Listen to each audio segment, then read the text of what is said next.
You are in a rifle pit on the eastern face of the Vitebsk salient, a little after 4 in the morning on the 22nd of June 1944.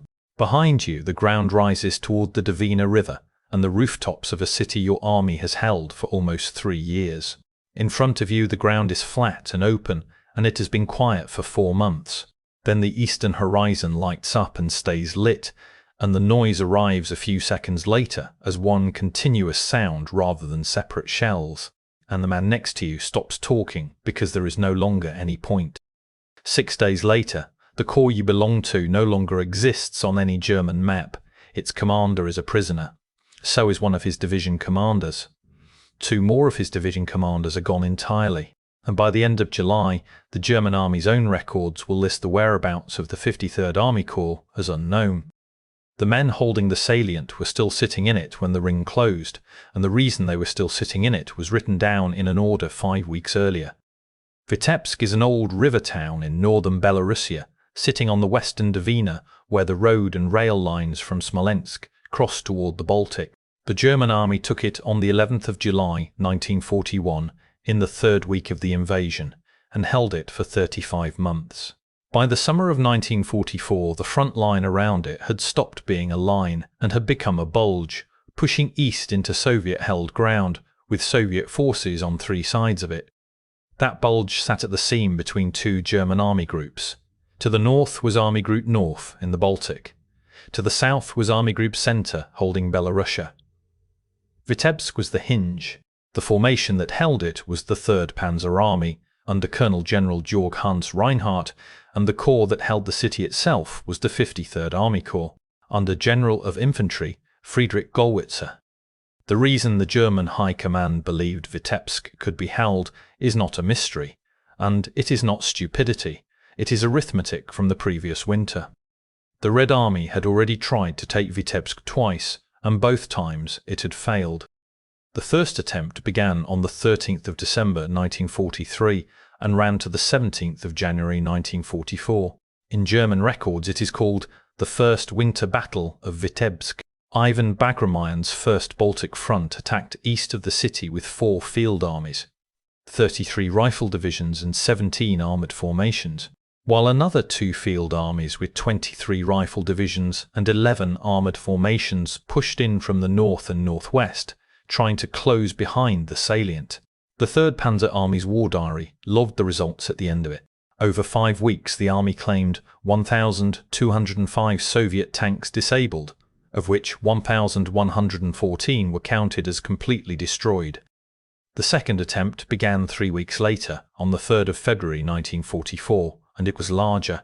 The Red Army committed 436,180 men against the Vitebsk sector. The First Baltic Front attacked with the 4th Shock Army, the 11th Guards Army and the 43rd Army, supported by the 3rd Air Army.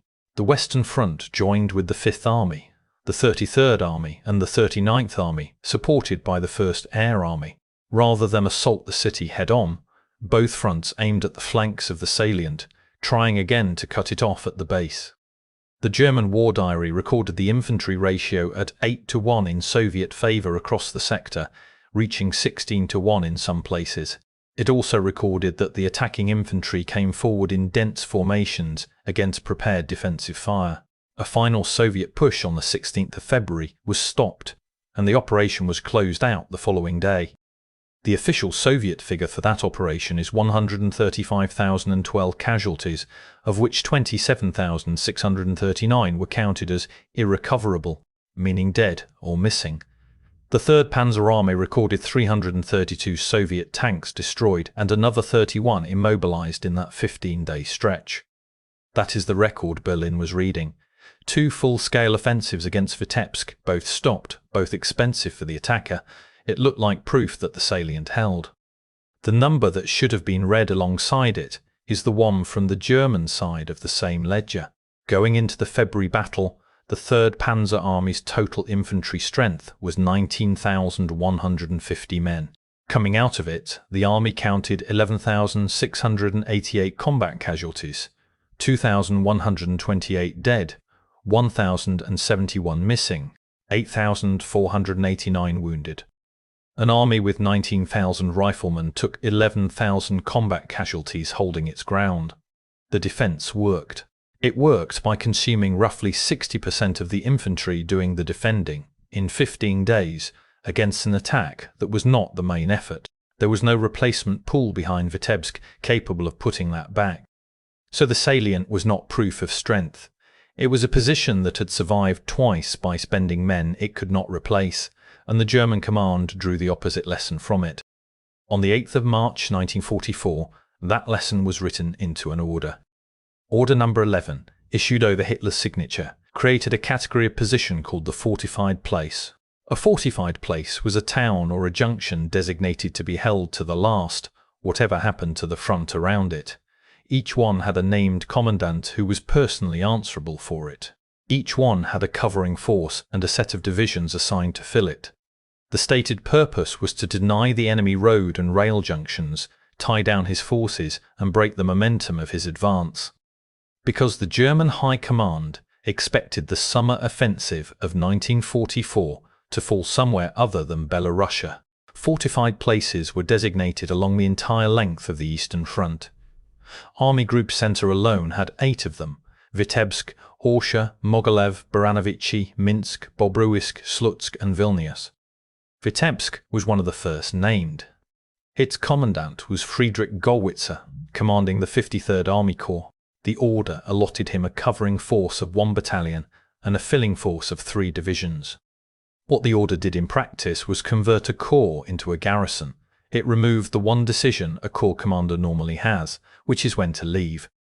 The name of the parent formation gives a false picture of what Gollwitzer actually had in Vitebsk by the 3rd week of June. The Third Panzer Army had no panzer divisions, not a reduced one, not a worn-out one.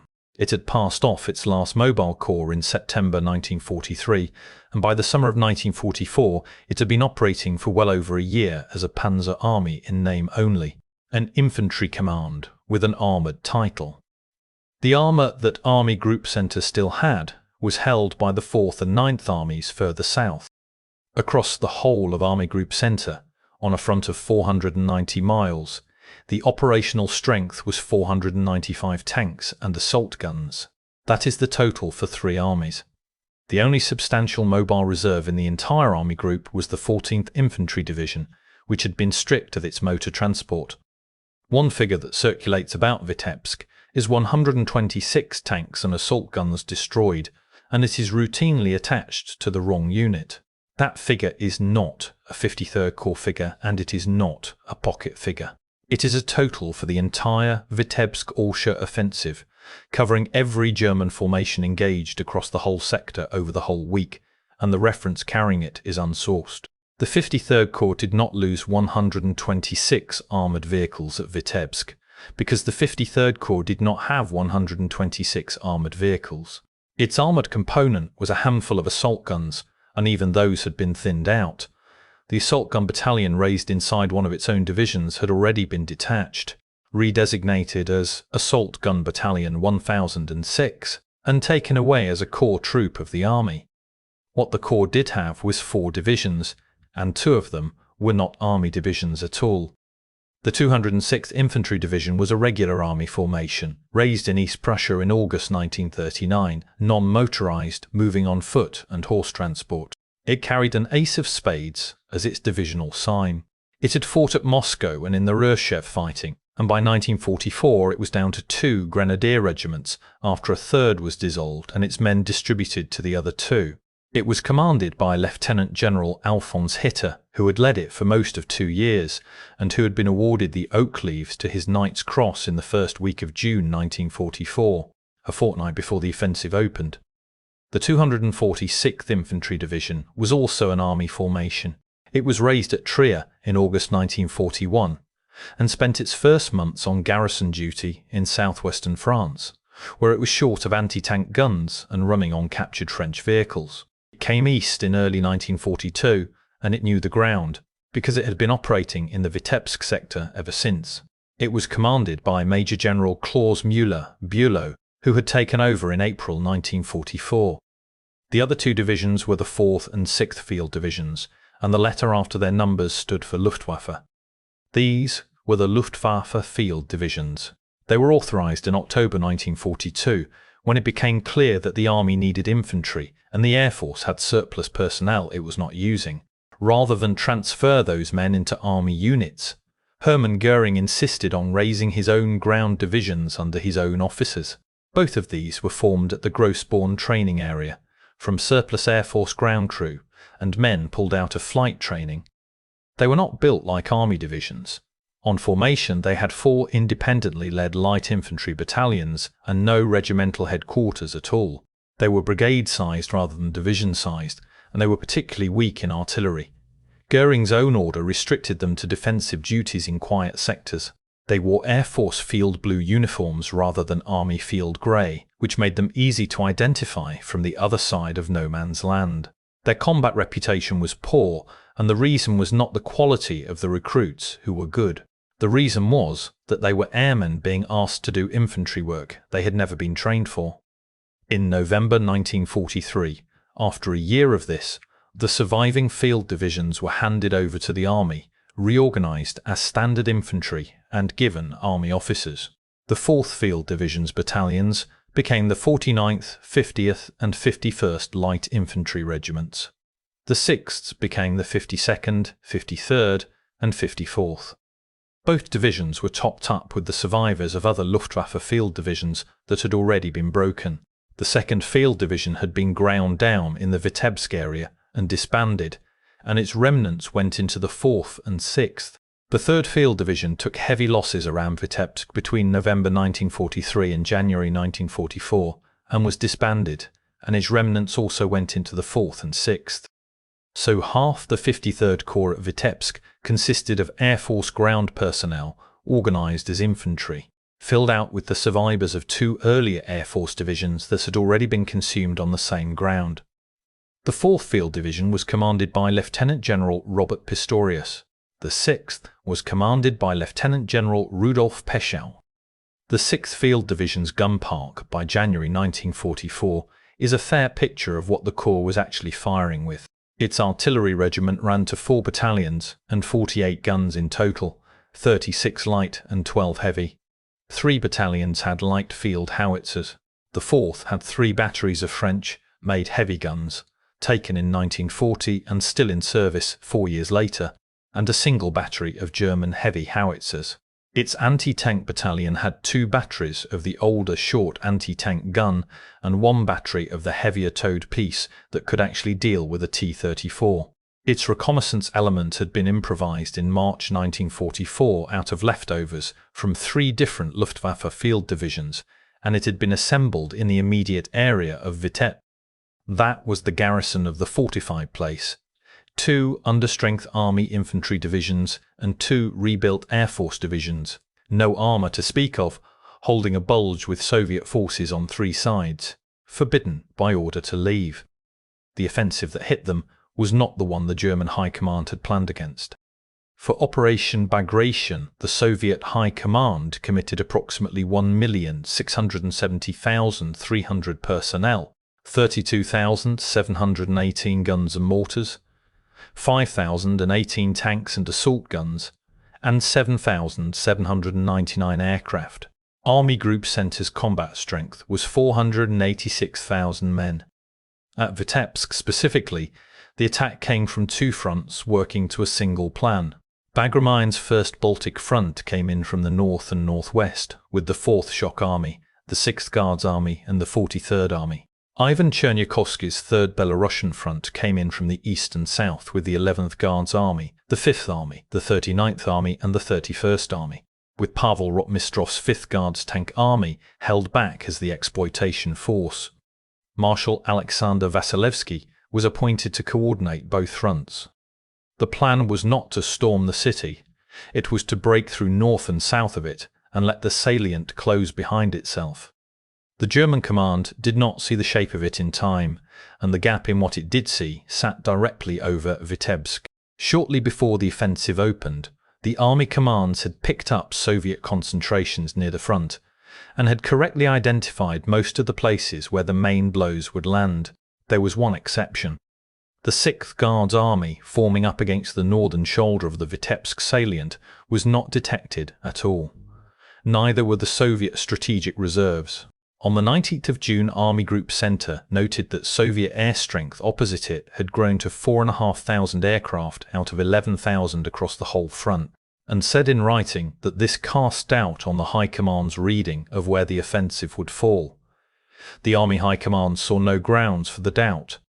The other thing that started on the 19th of June was in the German rear. Soviet partisan formations in Belarusia had been ordered to resume attacks on the railways and telephone lines, and from that date large numbers of explosive charges went onto the track. Many were found and cleared. Enough were not. The 2.5 years of static front had at least given the defenders time to dig. The German positions in Belarusia were not improvised. They ran to multiple trench lines set back a mile or two deep in places, with heavily mined belts in front of them. That is what the artillery preparation was aimed at. The main attack opened on the 22nd of June. The initial assault achieved breakthroughs almost everywhere. North of Vitebsk, the Soviet 43rd Army, under Afanasy Beloborodov, went through the defences of the German 9th Corps within hours and drove for the Dvina. 9th Corps was broken and pushed back across the river, blowing the bridges behind it as it went. South of the city, the 3rd Belarusian front hit the German 6th Corps. The 299th and 197th Infantry Divisions were overrun. The Soviet 5th Army found the junction between the 299th and the 256th Infantry Divisions and broke through there. By the 24th of June, there was a gap in the German line, 25 miles wide, and Soviet mobile forces were being pushed into it. The rear of the 53rd Corps was open. On the same day, Soviet troops cut the last road linking the Corps to the rest of the German army. The 24th of June is also the date of the argument over whether the Corps could leave. Field Marshal Ernst Busch, commanding Army Group Center, asked for permission to abandon Vitebsk and pull the Third Panzer Army back to the southwest to a prepared second position. The request went up. It came back refused. Busch telephoned that evening in person, and it was still refused. The 53rd Corps was to stay in the city. What eventually came down was a compromise, and it arrived too late to matter. The Corps received permission on the 24th of June to withdraw with 3 of its divisions, leaving one behind in the fortified place. The division nominated to stay was Hitler's 206th. By the time that order reached Gollwitzer, the city was already encircled. Berlin also insisted that a staff officer be parachuted into Vitebsk to make certain Gollwitzer understood that the 206th Infantry Division was not to withdraw under any circumstances. Reinhardt got that decision reversed by informing his superiors that if the order stood, he would be the man dropped into the city himself. On the 25th of June, the 3rd Panzer Army came apart across its whole frontage. In the north, the 9th Corps was retreating on Polotsk, with the 6th Guards Army following. In the south, the 6th Corps had lost cohesion, and its 2 southernmost divisions had been separated from the army entirely and were trying to make a stand in the 3rd defensive zone. At 11:20 that morning, the 6th Corps was formally transferred to the 4th Army because the 3rd Panzer Army could no longer reach it. Behind Vitebsk, the 43rd Army coming down from the north and Ivan Ludnikov's 39th Army coming up from the south converged and met. The ring around the 53rd Corps was closed. Gollwitzer had already moved to break it. He had pulled the 4th Field Division out of the line and sent it southwest of the city to spearhead a breakout, with the 246th Infantry Division ordered to hold the Dvina crossings open behind it. Neither task succeeded. The 4th Field Division was cut off by the 39th Army and destroyed on the evening of the 25th of June. Lieutenant General Pistorius did not come out with it. The 246th's counterattack toward the crossings was broken up in the open by Sturmovik ground attack aircraft working over the columns. On the 26th of June, Gollwitzer stopped following his orders. The instruction from above was still that one division would remain in the fortified place. Gollwitzer decided instead that the entire corps would break out together at the same time and that it would abandon its heavy equipment to do it. That meant the guns, the vehicles and the supply train left behind in the city. The corps moved off in the morning. It got as far as the first Soviet roadblocks outside the city and stopped. The 246th Infantry Division and the 6th Field Division, fighting their way along the road out of Vitebsk, were encircled in their turn. Inside the city, Soviet infantry were fighting toward the centre through the day, and by evening Gollwitzer ordered the garrison itself to pull out in direct defiance of the Army High Command. Vitebsk was in Soviet hands. The last attempt came in the early hours of the 27th of June. What was left of the corps tried to break west into ground that Soviet forces now held to a depth of about 50 miles. That attempt produced the last signal ever received from the 53rd Army Corps. Roughly 28,000 to 30,000 men had been inside the ring, depending on which historian is counting. About 10,000 of them became prisoners. A small number reached German lines. The rest did not. One group nearly made it. Several thousand men of the 4th Field Division got clear of the immediate encirclement and moved west through the forests. The Soviet record has them intercepted by the 179th Rifle Division at Lake Saro on the 26th of June and finished off near Yakubovshchina on the 27th. The general officers of the corps can be accounted for over those 6 days. Robert Pistorius, commanding the 4th Field Division, lost with his division on the 25th. Rudolf Peschel, commanding the 6th Field Division, lost on the 27th, though the sources disagree on whether he was a casualty of the Breakout or died in Soviet hands 3 days later. Klaus Müller, Bülow, commanding the 246th Infantry Division, taken prisoner. Alfons Hitter, commanding the 206th Infantry Division, taken prisoner. Friedrich Gollwitzer, commanding the corps and personally answerable for the fortified place, taken prisoner. 4 division commanders and a corps commander. 2 gone, 3 in Soviet hands. That is the entire command layer of a corps removed inside a week. The 53rd Army Corps was one of 5 corps headquarters of Army Group Centre destroyed outright in Bagration alongside the 12th, the 27th, the 35th and the 41st. In the German Army's own unit records, at the end of July 1944, the entry against it reads whereabouts unknown. The 206th Infantry Division, raised in Insterburg in August 1939, was formally struck off on the 18th of July 1944. The loss of the corps was not the largest consequence of the week. The fortified place had been designated to break the momentum of a Soviet advance. What it actually produced was a hole. The 6th Corps, on the southern shoulder of the salient, was destroyed alongside the 53rd and could not be reconstituted, and that tore a gap in the German line immediately north of the 4th Army. There was nothing left in that sector to close it with, because the Third Panzer Army's reserves were 4 divisions deep inside a pocket at Vitebsk. Rotmistrov's 5th Guards Tank Army was committed straight through that gap. Its forward units reached the Berezina River on the 28th of June. The northern arm of the encirclement that would trap the German 4th Army west of Minsk a week later ran through ground that the 53rd Corps had been holding on the 22nd. So the order to hold Vitebsk did not tie down Soviet forces or slow the advance. It removed a corps from the German order of battle, removed the corps next door with it, and opened the road that the exploitation force used. The people responsible did not all pay the same price. Field Marshal Busch, who had asked to abandon the city and been refused, was relieved of command of Army Group Centre on the 28th of June and replaced by Walter Model. Colonel General Reinhardt, who had offered to be parachuted into Vitebsk himself, kept his command of the Third Panzer Army through the retreat into Lithuania and was given Army Group Centre in August. Friedrich Gollwitzer was taken to Moscow.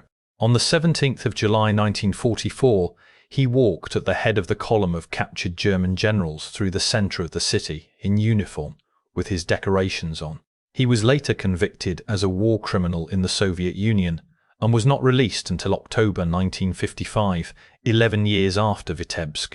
In 1964, back in West Germany, a prosecutor's office opened an inquiry into his conduct in Poland in 1939, based on the testimony of one of his own former soldiers. The inquiry was dropped.